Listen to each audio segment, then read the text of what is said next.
ഷാരൂൺ രാജ് വധക്കേസിൽ പ്രതി ഗ്രീഷ്മയ്ക്ക് വധശിക്ഷ നൽകിയ കോടതി വിധിയിൽ നന്ദി പറഞ്ഞ കുടുംബം ഗ്രീഷ്മയ്ക്ക് വധശിക്ഷ ലഭിക്കുമെന്ന് പ്രതീക്ഷിച്ചിരുന്നുവെന്നും അതിനാലാണ് വിധി പ്രസ്താവം കേൾക്കാൻ കോടതിയിൽ നേരിട്ട് എത്തിയതെന്ന് ഷാരൂണിന്റെ അച്ഛൻ ജയരാജ് പറഞ്ഞു. തുടക്കത്തിൽ തന്നെ അന്വേഷണ സംഘത്തിന് താൻ നൽകിയ ഡിജിറ്റൽ തെളിവുകൾ അടക്കമുള്ള വിവരങ്ങൾ കേസിൽ നിർണായക തെളിവായി മാറ്റാൻ ഉദ്യോഗസ്ഥർക്ക് സാധിച്ചതിൽ സന്തോഷമുണ്ടെന്ന് സഹോദരൻ ഷിമോണും അമൃത ന്യൂസിനോട് പ്രതികരിച്ചു. ഷാരൂൺ രാജ് വധക്കേസിൽ സുപ്രധാനമായ ഒരു വിധി പ്രസ്താവമാണ് കോടതി നടത്തിയിരിക്കുന്നത്. പ്രതി ഗ്രീഷ്മയ്ക്ക് വധശിക്ഷ തന്നെ കോടതി നൽകിയിരിക്കുന്നു. വളരെ ഷാരൂണിൻ്റെ കുടുംബത്തിൻ്റെ ഇടപെടലാണ് ഇത്തരത്തിൽ വലിയ ഒരു വിധി പ്രസ്താവത്തിലേക്ക് കോടതി എത്തിച്ചേർന്നത്.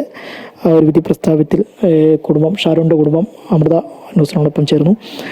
ഷിമോൺ വളരെയധികം എത്രത്തോളമാണ് ഈ വിധിയെ നോക്കിക്കാണുന്നത്. ഷിമോണായിരുന്നു തുടക്കത്തിൽ തന്നെ ഈ സഹോദരൻ ഇത്തരത്തിലൊരു അപകടഘട്ടത്തിലേക്ക് എത്തുമ്പോഴേക്കും തെളിവുകൾ ശേഖരിക്കുന്നത്. ഷിമോണിൻ്റെ ഇടപെടലുകളായിരുന്നു. ഷിമോൺ കണ്ടെത്തിയ ഡിജിറ്റൽ തെളിവുകളടക്കം ഈ കേസിൽ വളരെയധികം നിർണായകമാകുന്ന ഒരു സാഹചര്യമായിരുന്നു. എങ്ങനെയായിരുന്നു ഇതിലേക്ക് എത്തിയത്? ശരിക്കും ആദ്യം തന്നെ വിധിയെ കുറിച്ച് പറയാം. ഞങ്ങൾ ആഗ്രഹിച്ച പോലെ അല്ലെങ്കിൽ ഞങ്ങൾ പ്രതീക്ഷിച്ച പോലൊരു വിധി തന്നെയായിരുന്നു ബഹുമാനപ്പെട്ട കോടതിൻ്റെ ഇന്ന് നമുക്ക് കിട്ടിയത്. അപ്പോൾ അതിൽ ഒരുപാട് സമാധാനമുണ്ട്, ഒരുപാട് സന്തോഷമുണ്ട്. അപ്പോൾ കൂടാതെ ശരിയാണ്, അതായത് ഒരുപാട് തെളിവുകൾ നമ്മളുടെ ഭാഗത്തുനിന്ന് ശേഖരിക്കാൻ പറ്റിയിട്ടുണ്ട്. അതെല്ലാം പോലീസിന് കൈമാറിയിട്ടുണ്ട്. പിന്നെ പോലീസിൻ്റെ ഭാഗത്തുനിന്ന്, അതായത് അന്വേഷണ ടീമിൻ്റെ ഭാഗത്തുനിന്ന് അവരാൽ കഴിയുന്ന മാക്സിമം പരമാവധി തെളിവുകൾ ശേഖരിച്ച് ആ ഒരു തെളിവുകൾ കൊണ്ട് തന്നെയാണ് ഈ കേസ് ഇന്ന് ഈ ഒരു നിലയിൽ വന്നതും ഈ ഒരു വിധി പരമാവധി വിധിയാണിത് അത് തന്നെ കിട്ടിയത്. തുടക്കത്തിൽ തന്നെ ഷിമോണിൻ്റെ ഇടപെടലുകളും അതോടൊപ്പം തന്നെ ഡിജിറ്റൽ തെളിവുകളെല്ലാം തന്നെയാണ് ഇതിൽ നിർണായകമായത്. അന്വേഷണ സംഘത്തിന് എങ്ങനെയായിരുന്നു ഇതിലേക്ക് എത്തിപ്പെടുന്നത്?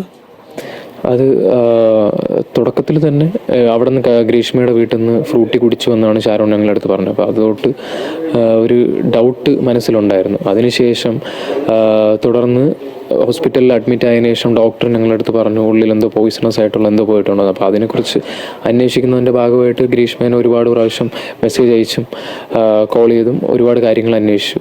അത് കഴിഞ്ഞിട്ട് പപ്പയെടുത്ത് ഷാരോൺ തുറന്ന് പറഞ്ഞതിൻ്റെ അന്ന് ഉച്ചയ്ക്കാണ് ഞാൻ ഗ്രീഷ്മേനെ കോൾ ചെയ്തിട്ട് എൻ്റെ ഫോണിൽ ഞാൻ റെക്കോർഡ് ചെയ്യുന്നത്. അപ്പോൾ അതിൽ ഗ്രീഷ്മ തന്നെ എല്ലാം ഇങ്ങോട്ട് എൻ്റെ അടുത്ത് പറയുന്നുണ്ടായിരുന്നു.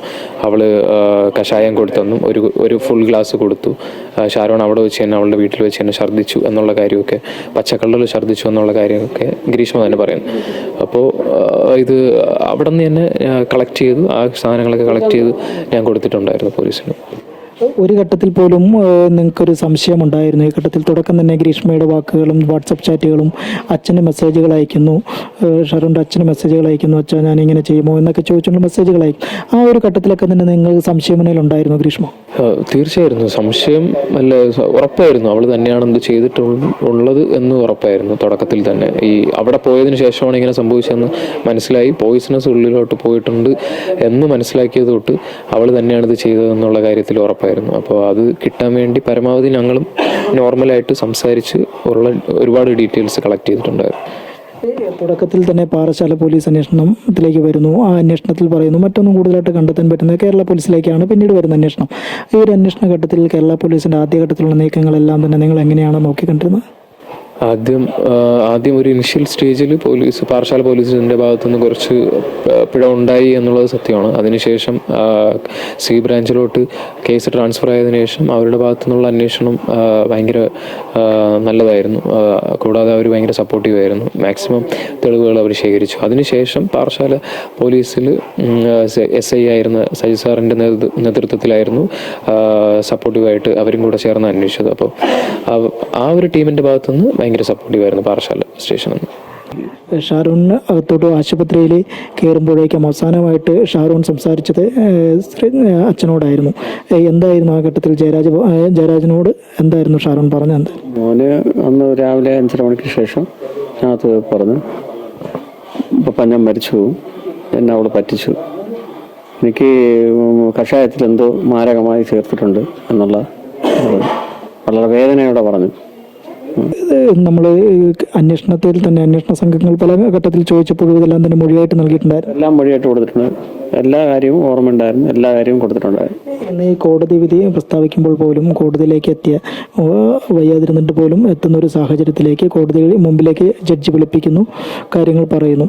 ഇത് സമൂഹത്തിന് പ്രായവും വിദ്യാഭ്യാസവും ഒക്കെ ഗ്രീഷ്മയുടെ പ്രതിഭാഗം നിരത്തുമ്പോൾ എങ്ങനെയായിരുന്നു ഇതിനെയൊക്കെ നോക്കി കണ്ടതും ഇന്നത്തെ ഒരു വിധി എങ്ങനെയാണ്? സാറിൻ്റെ വിധി ഞാൻ വളരെ നന്നായ തീരുമാനമായിരുന്നു. അത് ഞങ്ങൾക്ക് ഭയങ്കര സന്തോഷമുണ്ട് മനസ്സിൽ. ഒരു കാര്യം കൂടി, ഈ ഇത്തരത്തിൽ 2 വർഷത്തോളം നീണ്ട നിയമ പോരാട്ടങ്ങളാണ് നടത്തിയത്. ഷിമോൻ ഇപ്പോൾ അവസാന ഘട്ടത്തിലെത്തി നിൽക്കുമ്പോൾ 2ാം പ്രതിയെ ഗ്രീഷ്മയുടെ അമ്മയ്ക്ക് കോടതി തെളിവുകളുടെ ആനുകൂല്യത്തിൽ വിട്ടയക്കുക എന്നൊരു സാഹചര്യമാണ്. ഇത്തരത്തിൽ ഇനി നിയമ നടപടികളുമായിട്ട് പോകുക, തുടർന്ന് നിയമ നടപടികൾ ഷാരോണിൻ്റെ ഭാഗത്ത് കുടുംബത്തിൻ്റെ ഭാഗത്തുനിന്ന് ഉണ്ടാവും? ഇല്ല, അങ്ങനെയൊന്നും ഞങ്ങൾ തീരുമാനിച്ചിട്ടില്ല. കാരണം തുടക്കത്തിൽ തന്നെ തെളിവ് നശിപ്പിക്കലിൻ്റെ ഭാഗമായിട്ടാണ് അമ്മേനെ പ്രതി ചേർക്കപ്പെട്ടത്. പക്ഷെ അതിന് തക്കതായിട്ടുള്ള തെളിവുകൾ അധികം ഞങ്ങൾക്ക് കിട്ടിയിട്ടില്ല, പോലീസിന് കിട്ടിയിട്ടില്ലായിരുന്നു. അപ്പോൾ ആ ഒരു തെളിവിൻ്റെ അടിസ്ഥാനത്തിലാണ് ഈ വിധി വന്നിട്ടുള്ളത്. അത് ഞങ്ങൾ പൂർണ്ണമായിട്ട് അംഗീകരിക്കുകയാണ്. അതിൽ വേറെ പരാതിയൊന്നുമില്ല.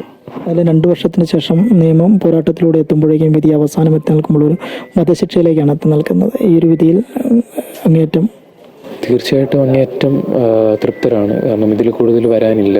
ഇതിൽ കൂടുതൽ നമ്മളുടെ നിയമം അനുസരിച്ചിട്ട് ഇതിൽ കൂടുതലൊരു നല്ലൊരു വിധി വരാനില്ല. ഇത് തന്നെയാണ് മാക്സിമം പണിഷ്മെൻറ്റ്. അപ്പോൾ അതിൽ പൂർണ്ണമായിട്ടും തൃപ്തരാണ് ഞങ്ങൾ.